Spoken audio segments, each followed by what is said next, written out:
Welcome back to Definite Definitive. I'm Ken. And I'm Bethany. And we're just a couple of goofballs in love that love goofing around. We are totally those goofballs. In case you're wondering, is Doritos sponsoring this video? No, they're not. They aren't. But our friend in Hawaii said that she would give us $5 and a bag of Doritos if we reacted to this video. So now you might be asking yourself, why 2 bags of Doritos? Excellent question. Well, we took that hypothetical $5 and invested it into another bag of Doritos because we're geniuses. So bribery aside, this is something that we're reacting to because it's coming up 4th of July weekend. It's the Star Spangled Banner as you've never heard it. And it's something that, we're just like, okay, this is a perfect time. When our friend in Hawaii, aloha by the way, recommended this video, we're like, you know what, this would be a great video to react to on 4th of July. So that's what, that's what we're doing. Whether they had Doritos or gave us $5 or not, that's not the point. But, we thought we'd have a little fun with that. All right, Star Spangled Banner as you've never heard it. I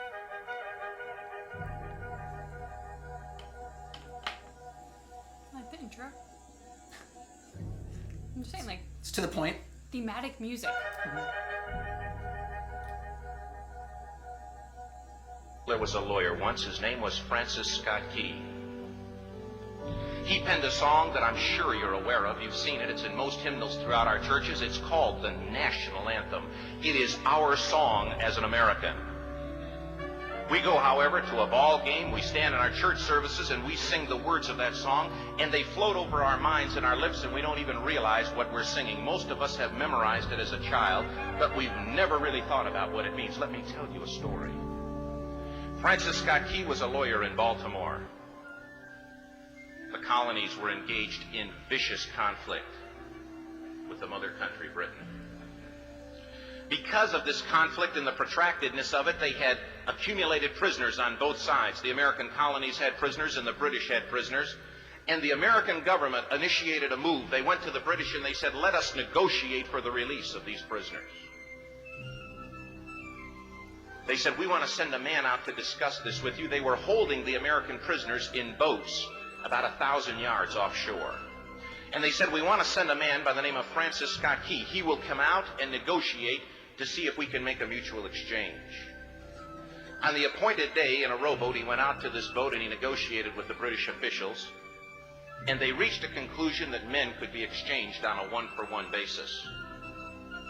Francis Scott Key, jubilant with the fact that he'd been successful, went down below in the boats, and what he found was a cargo hold full of humanity, men.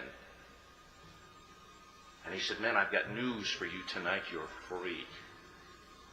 He said, tonight I have negotiated successfully your return to the colonies. He said, you'll be taken out of this boat, out of this filth, out of your chains. As he went back up on board to arrange for their passage to the shore, the admiral came and he said, we have a slight problem. He said, we will still honor our commitment to release these men, but it'll be merely academic after tonight. It won't matter. And Francis Scott Key said, what do you mean? He said, well, Mr. Key, he said, tonight we have laid an ultimatum upon the colonies. Your people will either capitulate and lay down the colors of that flag that you think so much of, or you see that fort right over there, Fort Henry? He said, we're going to remove it from the face of the earth. He said, how are you going to do that? He said, if you will, scan the horizon of the sea. And as he looked, he could see hundreds of little dots.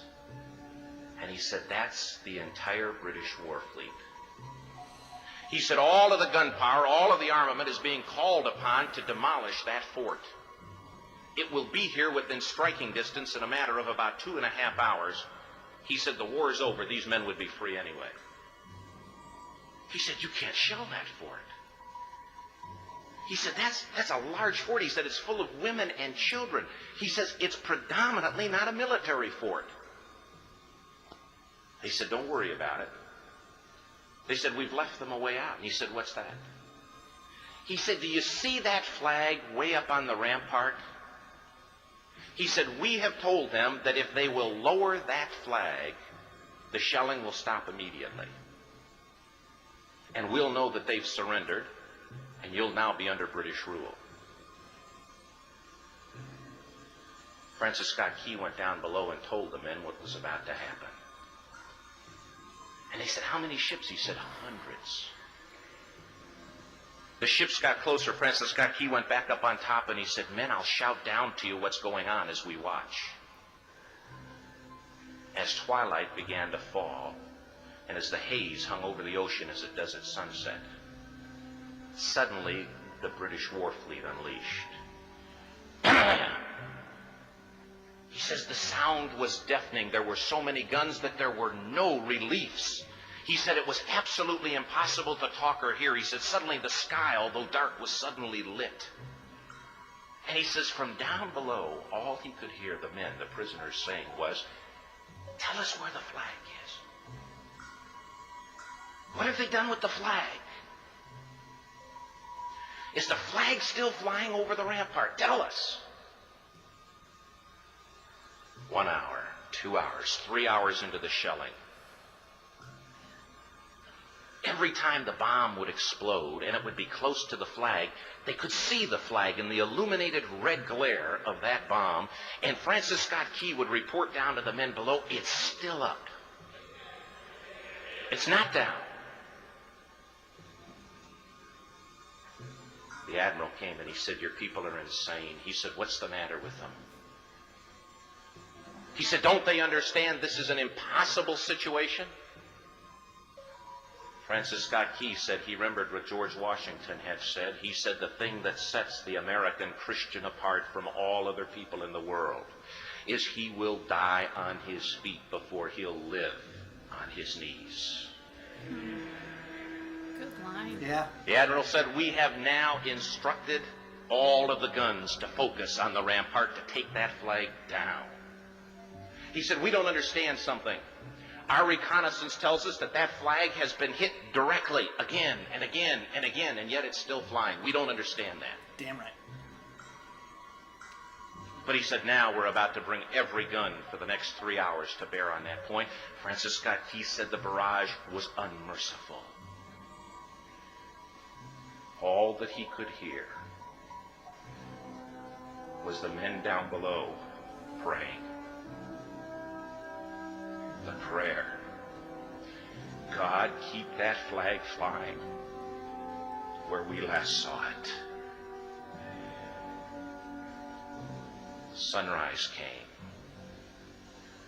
He said there was a heavy mist hanging over the land, but the rampart was tall enough. There stood the flag, completely nondescript, in shreds. The flagpole itself was at a crazy angle, but the flag was still at the top. Francis Scott Key went aboard and immediately went into Fort Henry to see what had happened. And what he found had happened was that that flagpole and that flag had suffered repetitious direct hits. And when hit had fallen, but men, fathers, who knew what it meant for that flag to be on the ground,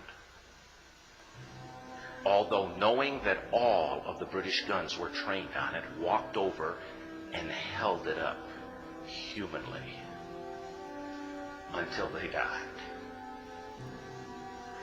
Their bodies were removed and others took their place. Francis Scott Key said what held that flagpole in place at that unusual angle were patriots' bodies. He penned the song, "Oh, say can you see by the dawn's early light what so proudly we hailed at the twilight's last gleaming? Or the rocket's red glare, the bombs bursting in air, gave proof through the night that the flag was still there. Oh, say, does that star-spangled banner yet fly and wave o'er the land of the free and the home of the brave? The debt was demanded. The price, it was paid. Oh, say,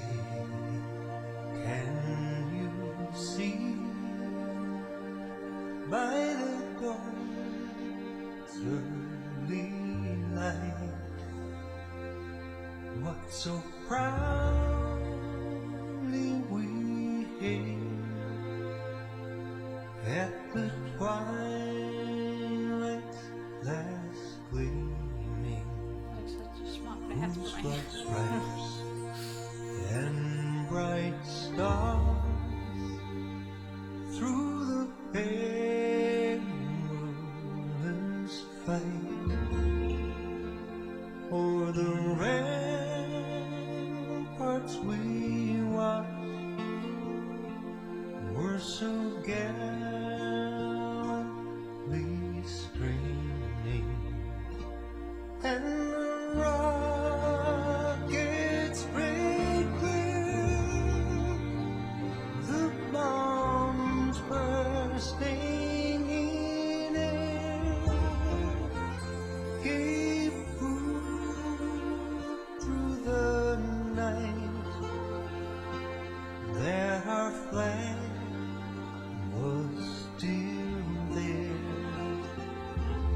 Oh, say, does that star-spangled banner yet wave o'er the land of the free and the home of the brave? Oh, say, does that star-spangled banner yet wave Bring it home, buddy. o'er the land of the free and the home of the brave?